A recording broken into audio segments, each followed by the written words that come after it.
Come now, my darlings, and step back in time with me for a spell. Back to when the wild things, they were not for sale. And what was sacred had not yet been forgot before our minds became clouded and filled with rot. There was one, at least one in each and every clan. Those that came from the other land.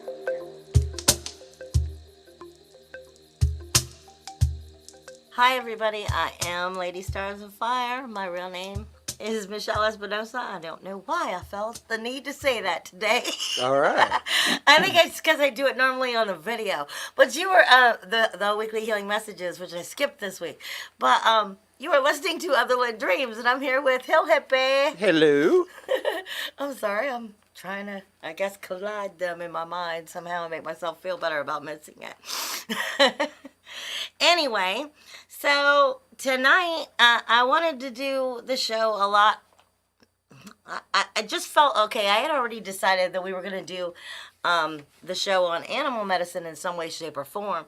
But when it came time to do the show, I just really felt that I needed to go towards bird energy in general, because I've been really having the birds talk to me this week. I've been having just a lot of energy coming in from the birds. But before we get into all of that, I do want to say happy Valentine's Day to everybody. And because this is that kind of a show, I want to validate for those who may have assumed that this show may have taken a turn into like love spells and stuff, that there's a reason why I don't teach spells. So with it being Valentine's Day, I wish you all the love and joy, but I don't teach spells, and I wasn't even trying to go that route, and neither does Hippie. He's not into the witchcraft. So Nope.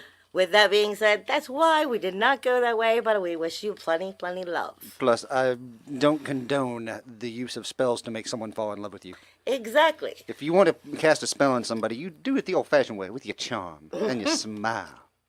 Exactly. I mean, I don't believe in love spells in that form, and I'm weird with my spells anyway. Like I said, my stuff pretty much all goes into healing in one form or another. So, to those of you who use spells, that's all on you, and I have no love or hate for you either way. It's just that's not something that I was going to be doing, and I wanted to make sure that that was understood as we came into this show for the night. But like I said, this whole week, as we've come into this week, I've just been getting like bird guidance left and right, and it was reminding me of all the different bird omens that there is out there, and then all the different spirit guides that are of animals, of birds in general, and it's impossible to pick one is better than the other. You know what I'm saying? Mm-hmm. I mean, they all have special, wonderful meanings, but it's impossible to pick one over the other, and there was no way I could just pick all of them. So I was like, let's just go with omens, and I'll go back over birds on another show individually for what they are. With that being said, is there anything you want to say before I jump into this? Actually, I do. Well, we had a listener comment on one of our videos. Excuse me. We did? We did. Shout out to Katrina. I'm not going to use your last name, even though it is Your on last the name? Your last name. I know, but it sounded like you said lastling. Lastling? Mm-hmm. Okay. Okay, go ahead. Your last name, even though it's out there on YouTube. I don't think everybody can read that. I think that's only for you. Usually when I see comments on YouTube, the username that the person has picked will display on anybody's comments. Okay, I just thought that it was only for the one who... Either way, I'm not throwing out no last names. Well, no, and I wouldn't expect you to, but I was saying in general, I thought it was only for the person who had the YouTube channel. I've seen full names on many of your comments. What do I know? I don't know. I don't know nothing about that. So you're speaking on something you don't know anything about? Exactly. All right. Go ahead. Let that be said, Otherland Dreams is a separate entity from Lady Stars and Fire. We do not condone all things that come out of her mouth.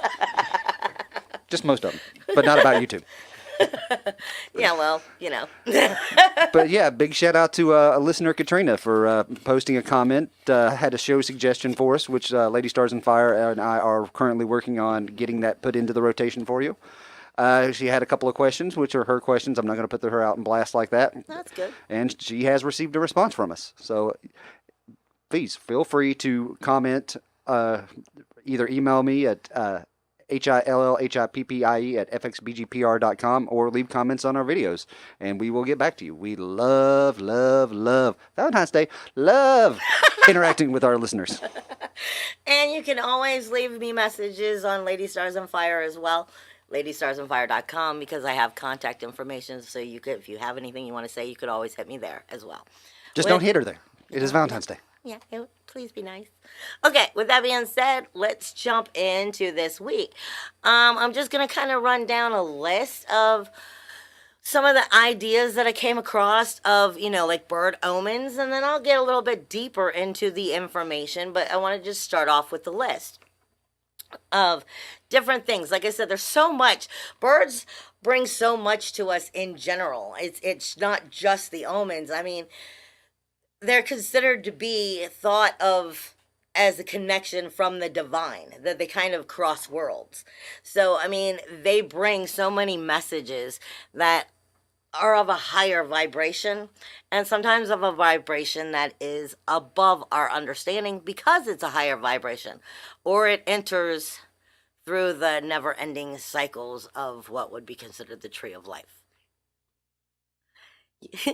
You're missing it, EK. He was pointing to his tree of life behind him. As he stands up, is like, really? But, so, I mean, and that's why I wanted to do the show this week, this way, because that's kind of the messages that I personally was getting from the birds, was the cycles within the cycles of the tree of life and the never-ending change. But with that being said, let's just start with where I was starting with. Number one, crows, ravens, and blackbirds are said to bring news of good passage and protection. I started to say passion. And I was like, that was not where I was going with that. The passion of the crows? The passion of the crows. Well, that's kind of scary because a group of crows is called a murder. I know. I figured you were going to go right with that. I was like, so what? I figured you would know that, but not everybody knows that. Well, now our listeners know that. I know. That's awesome. Okay. Hawk represents clear sightedness and vision. Owls are birds that are considered of ill omens. Now, I don't necessarily fully agree with that. Owls are symbols of ill omen? It is if you look at it in a form, but then some people would disagree with it like I do. Owls have to do a lot with death and the transformation. So it also has to do with healing. But if it's bringing about healing and the death of that transformation, then it's also typically dealing with illness prior to that transformation. See, how does owls equate to death? They have a lot to do with the underworld, which is considered, the land of the dead. Right. So that's where a lot of that comes from. And They have a bad rap. That's just like old superstitions because they come out at night. I'm not denying that. I'm saying they have a bad rap of being evil, and so to speak. And I disagree with that because, I'll admit I have an owl as one of my guides, and so it's important to me, but I do see where, like you said, from that old superstition that the ill omen could be thought of in that, but that's also because it's being thought of from a small-minded point of view. Right. And I'm just going down the list of what it is, but like I said, I can see where it falls in that line of that transformation. Don't worry, Al. I still love you. Exactly. Hummingbirds hovering. They hoover. Hey, we need to get some. We need to get some hummingbirds in the house now. We can get rid of our vacuum cleaners. The hummingbirds should be running around hoovering up all the messes. That'd be awesome.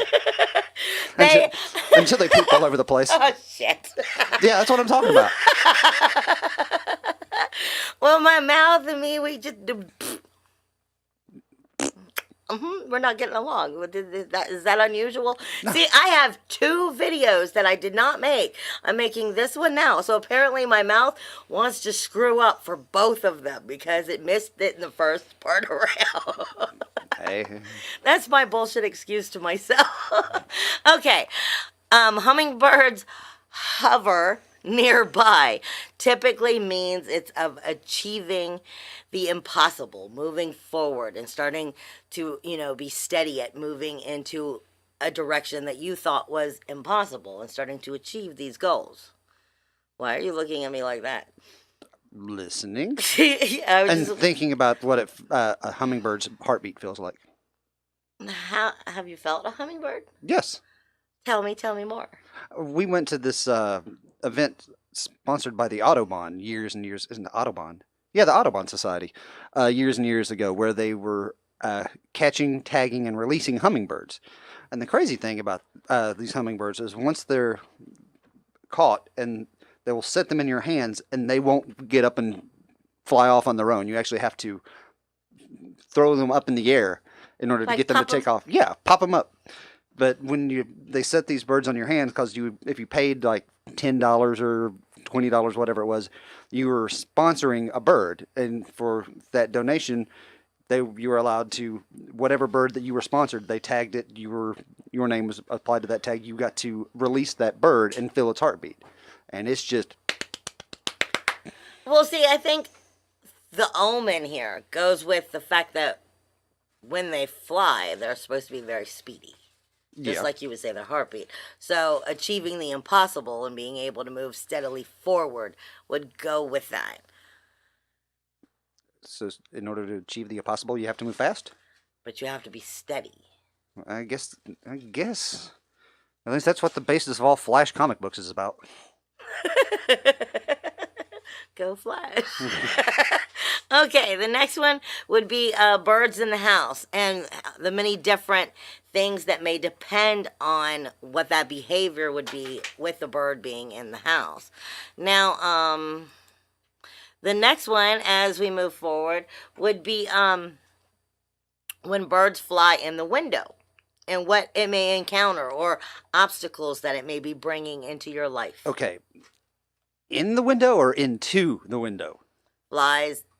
Well, I would assume it would be into the window, not like killed itself, like. Yeah, that's into the window. In the window is the glass is not there, and it makes it into the house. See, but I would put that more under the dead birds. Okay. I just wanted to iterate what verbiage was you were actually going at here. Well, that's what I'm saying. If we make it, okay, everybody, I always give myself plenty of notes to talk about, and 90% of the time, we don't get to everything that I've put down in the notes just because we start talking. And that's why we have so many extra shows. We go and go for over and over and over again. And that's a wonderful thing. But we may not necessarily make it that far as to when, all the different ideas between when birds are in the house, when they fly in the window versus dead birds and stuff. So I'm going to stop right now, and because dead birds typically are said to represent death and change. Now, I don't necessarily agree with that. I tell people all the time, whenever there's an animal that's not typically part of your life. I mean, like if you have a cat, the cat's not giving you messages because it's your cat. It's with you all the time. Mm-hmm. And it has to be an odd animal that's not normally in your life that pops up that's probably bringing you messages from spirit. Now, when it comes to birds, go ahead. The cats I've owned have given me messages. Typically, I'm hungry. Smart ass. Yes, they can demand a lot of attention. Cats can. Lord knows my doodle follows me everywhere and looks at me with the biggest eyes of "I love you, mommy." But with that being said, now feed me. Yeah, that's pretty much where that goes too. Exactly. Okay, but I tell people, if it's your pet, some people have rabbits for pets, okay? So what I'm saying is don't even go there with the eating. Shut my mouth. But what I'm saying is if it's something you see in your normal everyday life, then this is not the kind of message I'm talking about from that animal. I'm saying something that pops up out of the ordinary, like a deer, might be bringing a message to you. Now, the reason I'm going into that is because when I go over this guidance with people often, sometimes you get the birds that fly into the windows and kind of will, in a form, if you want to see it, commit suicide because they flew into the window or injured themselves. And I tell people often, I'm like, do you know what kind of bird it was? There might be a message behind there, and it's actually turned into a shadow animal, and you're just not listening. So, where a dead bird in the omens represents metaphysical death and change, it could be, but it may just be also that it's something else. It may be, a message like a shadow animal that you are not listening to, and it's finally gotten to that point where it's going to injure itself to get it to your attention, versus a bird that's flown in the house somehow or in the window. However, in these days and times, we typically have screens, so it's not like birds fly in. Not often, but it does happen. It does happen. If a bird follows you, one of the ideas is that it is a guardian over you, like a guardian, and I don't mean like a guide, like a totem or a guide. The idea is, what is it? Cardinals are said to be like like a family member, and if a family member recently has crossed over and cardinals start popping up in your life, it is somebody in the family who's come to visit and say, hey, I'm okay. So James O'Barr has lied to us. Who is James O'Barr? The creator of the Crow graphic novel, the one the movie was based off of, saying that crows are the link between the land of the living and the realm of the dead. No, they are. Oh, okay. They are. All of the birds are technically, but one of the omens is that cardinals pop up in, you know how like they say, butterflies might pop up for a family member and whatnot. They give the same kind of idea to cardinals as showing up as family members, so therefore it would be like a guardian or some people would see it as like your guardian angel showing up. But this is also, if they follow you, they may be, popping up as a guardian or just have a message for you at this time in life, and maybe you should acknowledge it and look up what that is.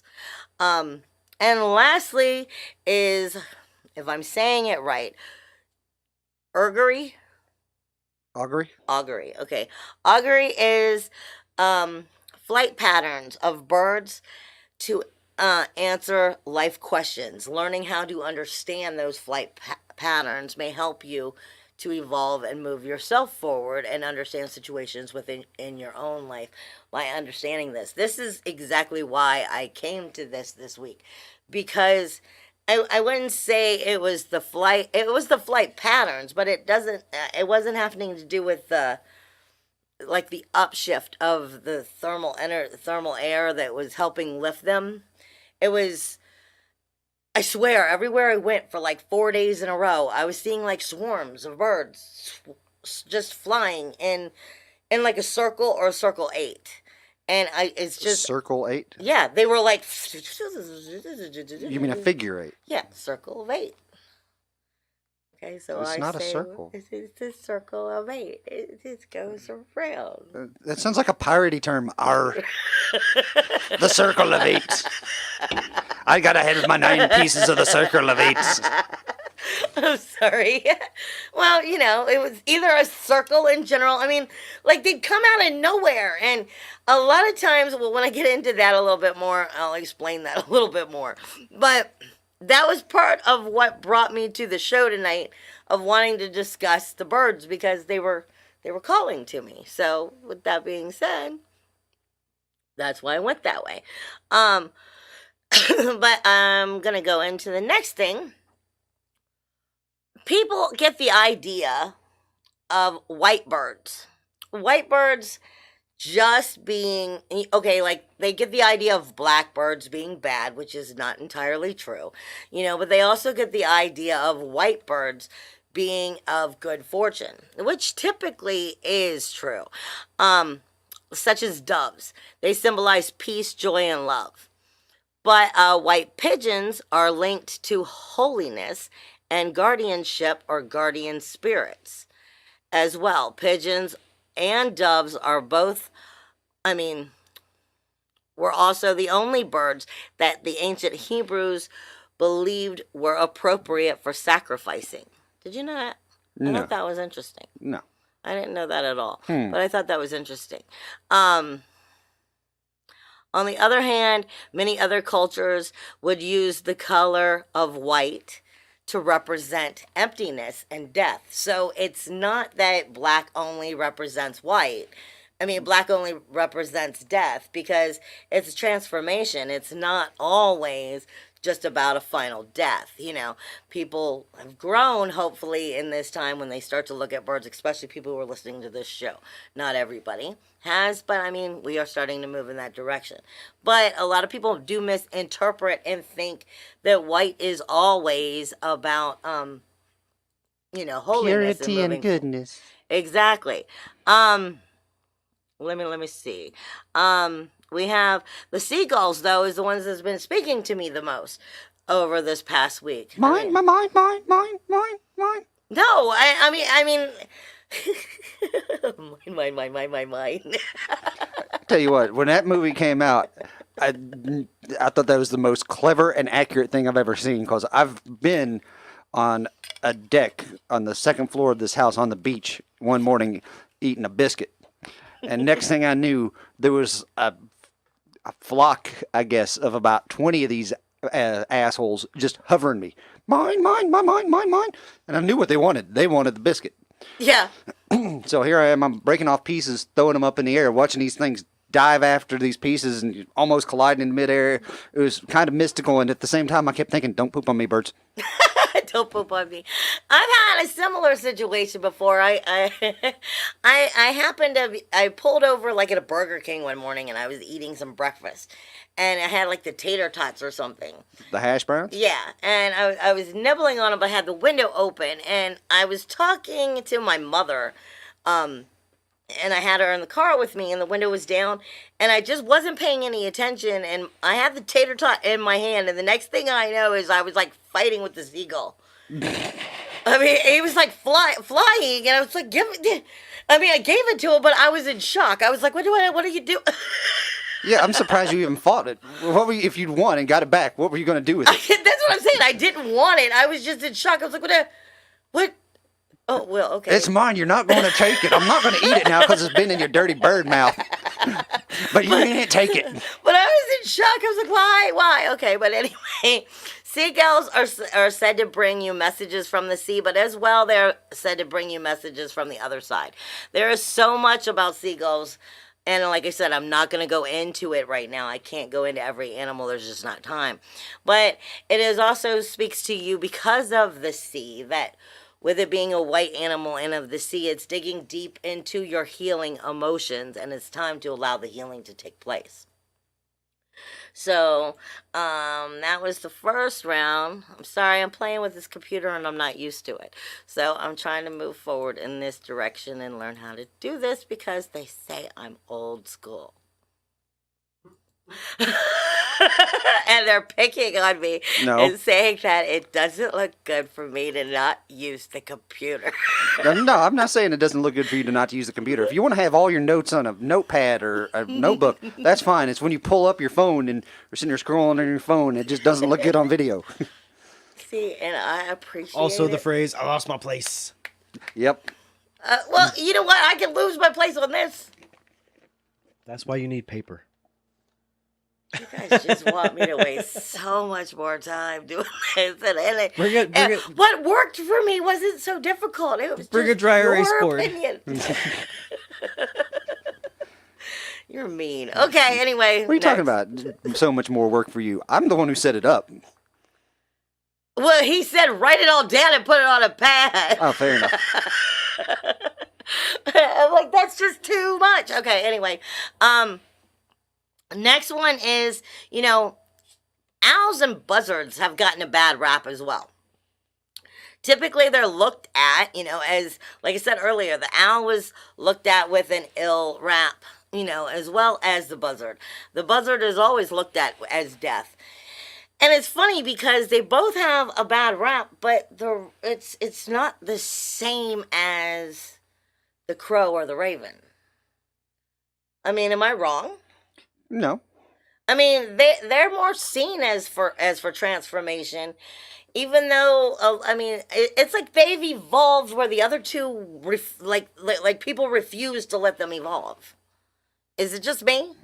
No, I wouldn't say so. Okay. But I got to admit, I've got the young buzzard from Looney Tunes going through my head. Oh, I'm bringing home a baby bumblebee. Oh, my mama, be so proud of me. So, This is what I deal with every day. I love you, darling. Yeah. Go back to work. I can't say that I do a lot of stupid shit that he has to put up with, so no lie. Okay, but I mean, owls and buzzards have a bad rap, but I mean, it's all about the need of healing and cycles in general, and in some forces, yes, it is impending death. That is not gonna, change. I mean, like I said, buzzards or vulture is one of mine specifically, and I always say they're the ones that are gonna get out there and they're gonna do the job that nobody else wants to do. I mean, they're the cleanup crew. Yeah, they keep calm and carry on. They're the cleanup crew. They're gonna do the shit nobody wants to do. Wordplay. Yeah. You had to throw that in there. Yeah. Okay, but in Eastern Europe, owls are said if they land on your rooftop that it is a death that is coming to the home. Old Native American ways also believed that evil forces were behind some of the evil tasks taking place with owls. However, like I said, they have changed in the timing as they've come to understand the animals better. Yeah, I'm not going there. But, I mean, sorry, but I mean, I have a lot of respect for the owl in general, and I have a tremendous amount of respect for the buzzard. Okay, in respect to the owl, I read a book, I want to say back in the early aughts, by Stephen King called Bag of Bones. And in this book, one of the superstitions in the narrative world of Stephen King is that owls helped keep away evil spirits. Now, is that just something that came out of his twisted little brain? Or is that... See, and that's what I'm saying. I think it has to do with different tribes and different ideas over the cultures as they've changed. Because many believe is the owl, in the same form of, like grandfather spirit. They look up to it. But they also... Tunkashala. What? What was the name? Grandfather spirit. Was the name? Tunkashala. Okay. They look up to it in that event, in that viewing, that awe. But in the same form, I think it took time for them to get there because with it being an underworld animal, it took a long time for them to evolve and everybody to evolve out of realizing the underworld is just another side of the tree of life and it's evolving. Mm-hmm. So it's very much a positive energy, even though it's kind of like, as I like to say, the bat is. The bat is, the animal, the bat. The bat is very much a positive and powerful guide, but it comes from a dark way. What? I'm sorry. What did I do? It's just as when you said the bat, the animal, your hands went up and you pantomimed a bat. You know why? Because I don't know how many times I've brought up bat to people and they look at me like a baseball bat and I'm like, no, bat. It's like they forget it exists. I don't know. I'm like a bat. It's just funny. I have so many guides, and I'm not trying to brag. I mean, it's just ridiculous, and I can't keep up with all of them. But I mean, I see it in that same kind of energy, not with the same guidance, because the guidance is far nothing to do with each other, but the energy is similar. It's coming from out of the darkness and rising again and helping bring the healing forward and the wholeness and Rebirth and new beginnings. yeah, but I mean goes more than just rebirth. This goes into wholeness. This goes into, I mean, you can rebirth and still only have gone that far. You understand what I'm saying? You must have a small body. You know what I mean? I'm saying people can rebirth and let something go and start to move on and are going into a new cycle, but they haven't fully evolved. And that's like, I call it all the time, there's a big difference between being awake and being enlightened. You can be awake and have no bit of enlightenment. The owl is enlightened. The bat is enlightened. That doesn't mean that all animals are. But most birds come into that idea of enlightenment. So does like the vulture and the buzzard. And the vulture was also, like I said, the vulture has a bad rap just as bad. It's been spoken to of only having to do with death or bringing of death. And they all used to only look at it in the physical world. But like I said, they have to do with being the cleanup crew. And it has to do with restoring, life in general and bringing the full circle around. It has to do with ceremonies is what is looked at when you get the vulture. It's overcoming the illness. It's stepping into wholesomeness, wholeness, and redirecting that energy. So it's moving in a more harmonious way into the oneness. There's so much you can learn from a vulture, which is also viewed as the turkey vulture, as you move forward. But I mean, if you don't know this, then you'll never understand that. There's so many that just stop where they're at. Yeah, I blame Hollywood for its bad rap. I'm not going to deny that. I mean, they've left them kind of really in a bad place. I mean, a lot of the animals have been, not given the proper respect they deserve. Especially. Now,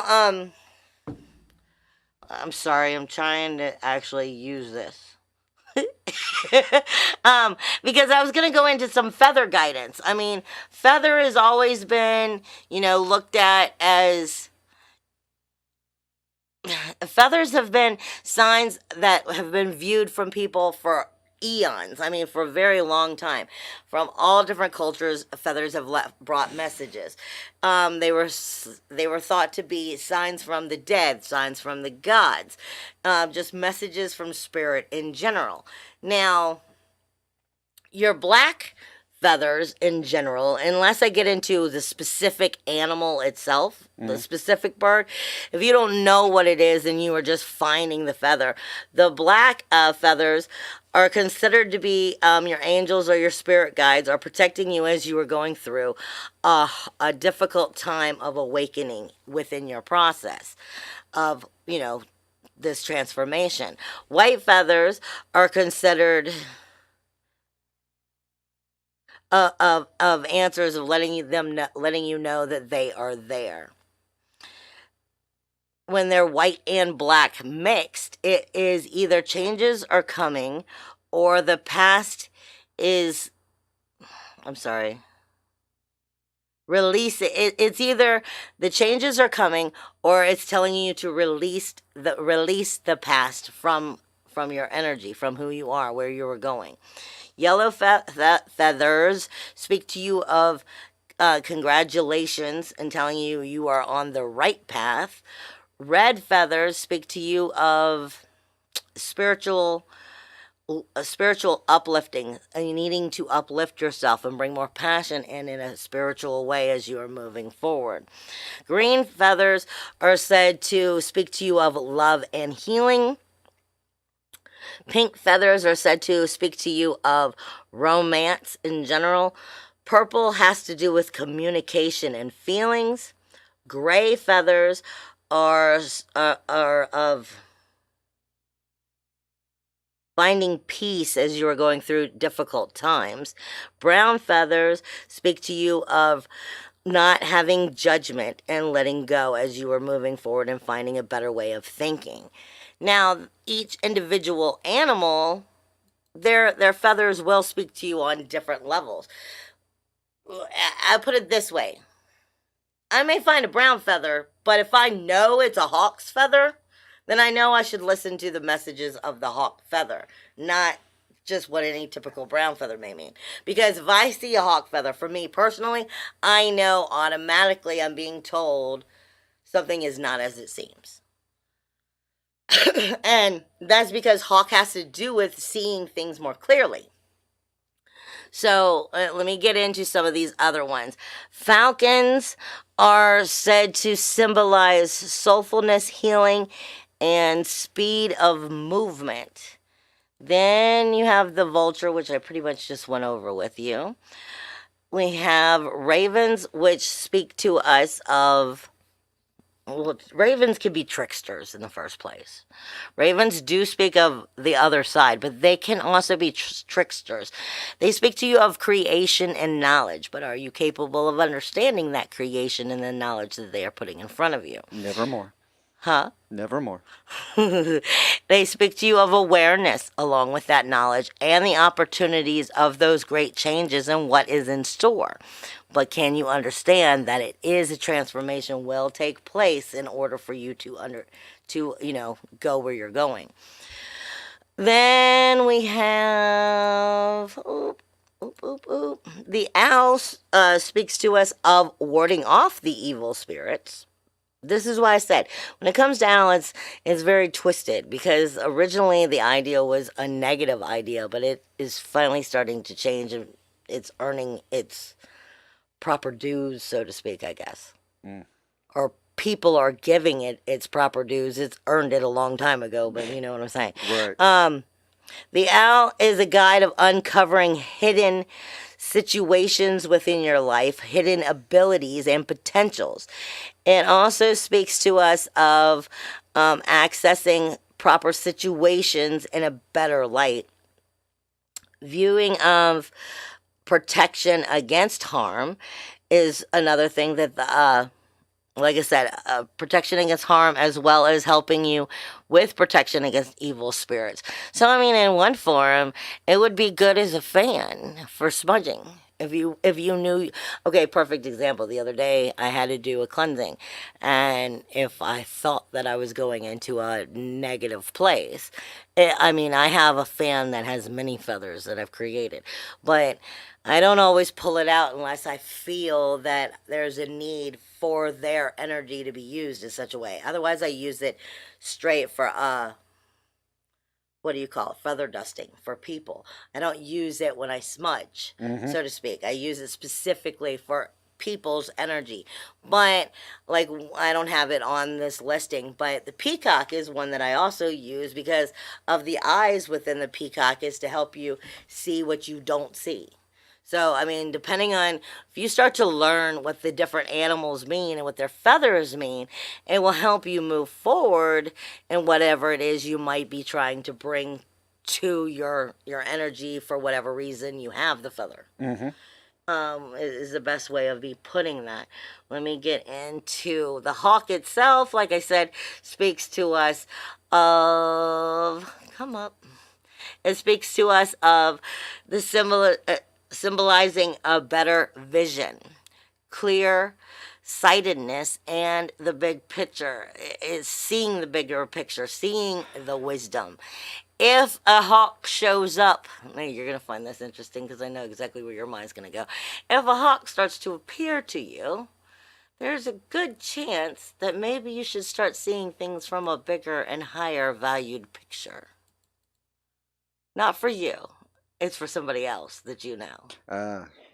Yeah, I figured that would mean something to you. Yeah, didn't even think about that until you referenced that in just that way. Yeah, it makes sense. Exactly. And exactly. All right. But when I go back to one of the ones I started off with, because we're not going to have too much time to talk about all of this tonight, like I said. How did we say that was augury? Augury. Augury is a study of flight patterns. It is the action of birds, and the ancient Celts used the techniques, and so did the Native Americans, to use to understand what these flight patterns were and how to bring that into the guidance that the animal could be bringing you.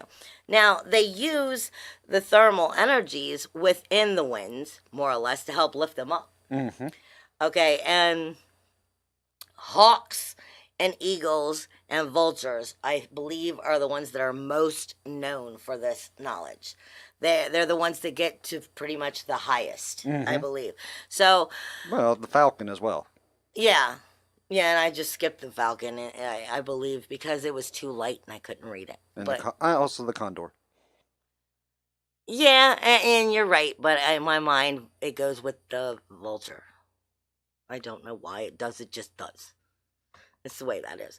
But, I mean, it speaks to us of, that lifting of energy and understanding how to follow, the energy that's carrying them so they can glide much longer while they're up there without having to exert all of their energy.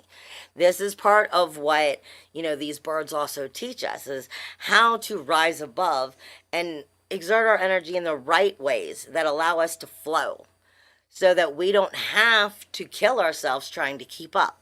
Because as we try to evolve, we tend to have this problem. A lot of times when people start to wake up, they automatically go into, oh shit, I have so much to make right. And all of a sudden, either whether it's I have so much to make right with the universe or the oneness, all of that. The whole point is they start moving in that right direction and they automatically feel like they're behind, like they have to catch up. And that's kind of the way we feel as humans anyway, isn't it? I mean, we were talking about this before the show started tonight. I mean, it's just there's so much you can't keep up with because you're human, and as I like to say, life gets in the way of life. And it starts to pile up. These birds help you to overcome that. And one of the best ones for it is definitely the eagle. The eagle is known for that energy above everything else and helping you to rise above and move into that higher dimension. Now, with that being said, aren't we at that time? That's why I was signaling you. Yep, go ahead. I shall shut up. I wasn't that worried about it because Solar Ham is going to be real quick. Ain't shit going on. Nothing. Nothing. Solar cycle 25 is coming in with a whimper. Nothing. Really? There's nothing? Nothing. Nothing. Low activity. And you're over. Yeah. Wow. Nothing. Wow, that's all I can say on that one. I'm really quite shocked with that. I mean, like, really quite shocked with that. Okay. I'll put it over there. I was trying to be quiet. I was looking at the time. You failed. I know. Okay, anyway. I love my phone. I'm sorry.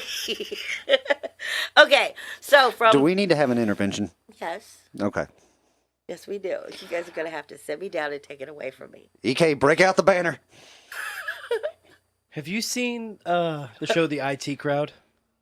I have. I don't think Lady Stars and Fire has. Okay, good. We need to do to her phone what Moss did to Roy's phone.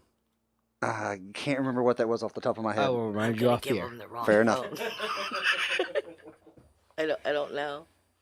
I don't know. I'll find out soon enough, but I don't think I'll like it. Probably not. That show's pretty ridiculous. Okay. All right. Okay, so let me get into the astrology for this week. And this week there is a shit ton going on. We do have Valentine's Day is coming up, and we'll get into all of that energy, but I have also been stating, I've been stating that you have Chiron moving on the 18th, and everybody is feeling the tension building. the need to get this done, the need to accomplish this, the need to move forward. And the reason you're feeling that need pushing on you so much is, like I've been saying, Chiron is getting ready to leave Pisces and it's getting ready to enter Aries. When it does, it's done with that cycle. Problem is I have been saying it was a 100-year cycle when I was incorrect, because I went back and I did the math. This is actually a 200-year cycle that's coming to an end, and a 200-year cycle that is coming to a brand new beginning. So as it is changing, the direction for the next 200 years of mankind, most of you are not going to be here to see that, but you are taking place in the direction it will be going. Most of us? You know what? None of us will. Okay. I'm saying, there got people out there that's going to live for 200 years. Spirit. You might be in spirit here to see it, but not physically. Anyway, you know what I mean. But the reason that everything's coming down on you so hard and pushing you to get this right and make sure this was done and you've taken care of this and people are fighting and all of this is coming up is because, like I've been saying, those skeletons are coming up and out of the closet, and the closet will close and slam shut after the 18th. But the frustrations and the irritations that you've already had lift up and that knowledge that's been given to you, that is not going to go away. That's still going to stick with you for the next 3 weeks in an inferno of fire, trying to make sure you're getting in that right direction. And there's nothing you're going to be able to do about that. It's not going away. So that is helping to make sure that there's no way you aren't going in the proper direction. With that being said, on top of that energy, you have a full moon that is taking place with a void, of course, from Leo to Virgo the very next day on the 19th. Now, the full moon is all about release, surrender, and let go. So it's time, no more bullshit, more or less. It's, okay, best way of putting it. They always say you should, if you don't need stuff in your life, you should let go of it. It's a good time to let go and clean house. And I don't mean just like as far as friends go. This would be like spring cleaning. Get in your closet. If you don't need that shit, this is a perfect time to get rid of it. You want to make room for the new to come in. Basically. And if you start physically doing it, you're also spiritually doing it. So it's helping you to release what's no longer serving you so that you can move forward and make room for the stuff to come forward for you. So you want to help yourself in that sense. Like I said, you also have the full moon taking place with a void, of course, from Leo to Virgo. So us Leos are full of drama. It's drama. It's a lot of. Leo is the heart. It's got the biggest compassion of all, but it also can be egotistical and it can be dramatic about how it comes about it. But at the same time, as we move into Virgo, I like to call Virgo the finger pointer. It's like the lie detector is the way I put it. So it starts picking through all of the shit and it's like, this is what has to go. This is what's right. It's the organizer. Where's the poop, Ted? Yeah. So it's the organizer. So you're going through a dramatic organization. Basically, you're hitting the lie detector. The lie detector is hitting you where it hurts, under the belt. And this is why I said this energy is coming in directly right after Chiron moves on the 18th. So it's one after another, and then you're going right into it moving closer to Uranus, which is only going to be here until March 6th. And Uranus is, in Aries. With it, it's a fire energy being back-builded by your independence, your individuality, your uniqueness, and your freedom. And where are you not getting that in the core of your life? Because this is its last chance as well. It won't be back here for over 85 years. So these two together are basically giving you that last slap above your head and being like, did you finally get the freaking memo? And if you didn't, let me just smack you one more time, because this is the last chance you're gonna get the memo. So it's trying its hardest to hit below the belt so that you can't miss this information. And it's only up to you as to if you take it the right direction. Now, you also have Mars, which is going to be passing Uranus this week. And it actually moves out on the 14th, which is Valentine's Day. Now, understand, that's going to make Valentine's Day even more powerful, and I don't necessarily mean in a loving way or positive or negative. You have Mars, which is in its home sign. It is in its full power, sitting on top of Uranus and Eris. Eris is trouble and toil and strife. And then Uranus is independence, individuality, uniqueness, and freedom, with your warrior sitting on top of it. It's your inner SWAT team, more or less, sitting on top of it. Your passion, your action, aggression. So if you're in a good place, then this will do good for you. But if there are things that are jeopardizing how you truly feel and keeping you from, being in living the life you want and independently feel like you as a general person feel good about where your life is going, where your relationship may be going, then it may rip you right apart.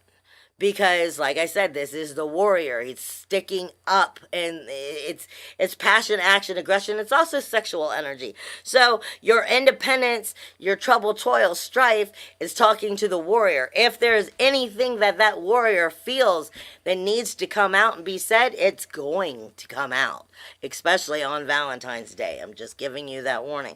Now, the sun is also moving into Pisces.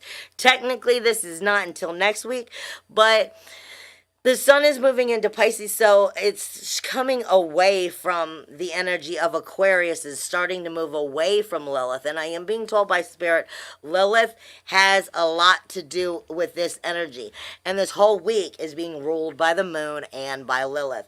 I'm also being told it has a lot to do with your sensitivities, as well as with your stepping into your higher self, your psychic self, your intuition, your intuition, and all of that form of energy, and trusting within it, but not letting the sensitivities rule you in a negative way. I'm also being told you need to listen to whatever your soul is telling you this week. Whatever you feel the depths of your soul is telling you. This is guidance that's coming actually from within or spiritually, because it's coming into my left ear, and it's high pitching, basically, which has to do with soulful guidance in our life and making sure we're making the decisions that are best for ourselves, our heart and soul. Not necessarily physical, but making decisions that will, soulfully get you where you want to be, so the physical can be what you are trying to create. Don't be misguided by that information this week, because we do have, all week long, we have a sextile, which is Uranus and Eris. Like I said, Mars is going to be moving out of Aries on Valentine's Day, but it's still going to be close enough that it's going to be even though it's entered Taurus and now it's in a whole different energy. You have Uranus, Eris, and Mars is going to be sextiling the Sun and Aquarius, Sun in Aquarius with Lilith. So this is extra energy of, you're not going to tell me to do a goddamn thing I don't want to do. I'm going to live the life I want, and nobody's going to make me change. Go home, Mom, you're drunk. It's a temper tantrum. It's a temper tantrum lifting. It's a temper tantrum lifting. And that can be, go home, Mom, you're drunk. Yeah. It can be a very positive energy. I mean, Lilith can push you in the right ways. She can push you in the right ways if you allow her guidance to be of guidance. I mean, it just depends on if you're using it in an egotistical way or not. Because if you're using that fuel of nobody's going to make me do a damn thing I don't want to do, and I know exactly who I am. I don't need you to tell me who I am, It's the power that Lilith has is quite powerful to help you stand forward in your power. But understand when you're crossing into egotistical and just having a temper tantrum, because the sun is moving away from Lilith, and it is leaving Aquarius. So that shine that has been with you on been with Lilith that whole time, that's helping to make you shine and bring the core energy and illuminate you, is going to start going against you now, if you are using it in an egotistical way. So watch the temper tantrum, because it's being backed up with Jupiter. And Jupiter is going to magnify this energy. So are you using it to collect knowledge and use it intelligently, or are you using against you and you're not using it in your higher power in any way, shape, or form, and you're just having a temper tantrum that's going to backfire and screw up your moving forward over these next 3 weeks, while Uranus is still here in Aries. This is a very powerful energy that I'm being given. Remember, it has to do with Lilith. Now, you also have the moon all week long. The moon is having all kinds of energies going on. But since we're starting a little bit late, I'm just going to go right back to, we're starting off with the moon is still having a T-square going on, like I've been saying over the last couple weeks, but now the moon is in this T-square on this day. It's Neptune in Pisces in the universal 12th house, speaking with the moon in Gemini in that 3rd house, and Sagittarius has Jupiter in it. So this is your higher self playing on the energies that is going on in Pisces. Pisces is always speaking to us about what we want to believe in, what we hope to believe in, the healing that we would like to see, but not necessarily going after it because we don't really want to have to do the work. And it's a little bit difficult, so it's easier to live in denial. With Neptune there, it's easier to stay in denial. You've got the moon in Gemini speaking to you about, I call the moon in Gemini Jekyll and Hyde. You don't know which side of the subject you're going to get. So are you dealing with soul, or are you dealing with ego? Because your higher self has a message here. And like I said, with the moon, it's emotional. It's going to be bringing it in a little too close to home, because it's going to be bringing it in with the siblings and those close environments to you. Now, when you move into the 15th and the 16th, the moon moves into Cancer. This is also where we have the energy of the North Node right now, and it is going to be trining the sun until the sun moves and Lilith in Aquarius. So this is the moon on the sun. The moon and the sun are having this conversation about what your inner and your outer world needs. The sun is your illumination. It is how you shine. It is how you're viewed. It is how you're seen. But Lilith is backing it. Again, this comes down to, is it soulfulness or is it ego? And its energy is speaking directly with Mercury and Vesta and Neptune, because Mercury is now in Pisces. So your communication is on top of this energy. Like I said, the moon is in Cancer. This has to do with the root of who you are. This has to do with your karmic self. This has to do with the soul that can't be taken out. No matter what you do, you can't get away from you. The soul can't be removed, until you die. You can't get away from you. You can't run away from you. But this has to do with a positive energy of speaking and understanding who you truly are, so that you can start to make the correct changes and move forward. Understand what Lilith has been trying to tell you in the egotistical way, and learn how to deal with that in a proper way, so that the sun can still shine in illumination even when it moves into Pisces, where it still is going to have Neptune, Mercury, and Vesta. Mercury is your communication. This is a conversation you're having with yourselves, babe. And Vesta isn't the higher self, but it's the soul fire, speaking to the creation of the magic of who and what you are. Are you creating something new? Are you stepping into your authentic self? Are you stepping into the new you and the new life you want to create? Or are you in delusion and you're staying in the exact same place because you're too afraid to move forward? I'm given 12-12 right now. 12-12 is also speaking to us about stepping out of your comfort zone and starting to move forward. If you don't step out of your comfort zone, there will be no moving forward. Now, as you go into the 17th, you have the moon, which is in Leo, and it is speaking to the North Node and Chiron. So this is another positive energy, but like I said, this whole week is about getting to some really deep depths of self, because Leo with the moon there is extra emotional, it's extra sensitive, it's methodical, it can abuse its own self in the dramatic point of view. It can make things be way blown out of proportion that never had to be there. And you're speaking only with yourself here. The North Node is telling you what you have to learn in order to move forward.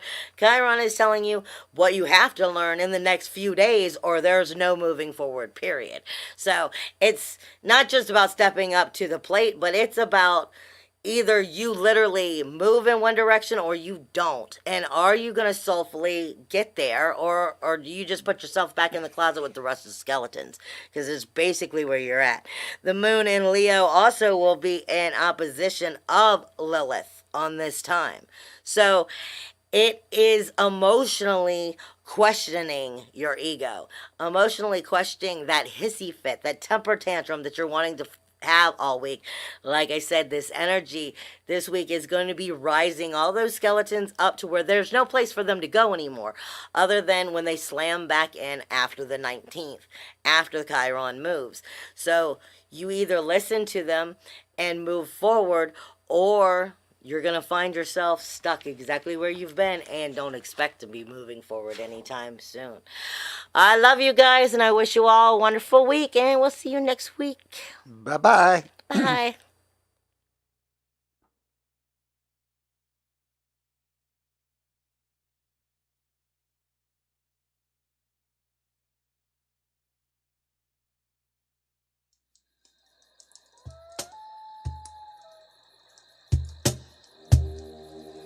Come now, my darlings, and step back in time with me for a spell. Back to when the wild things, they were not for sale, and what was sacred had not yet been forgotten, before our minds became clouded and filled with rot. There was one, at least,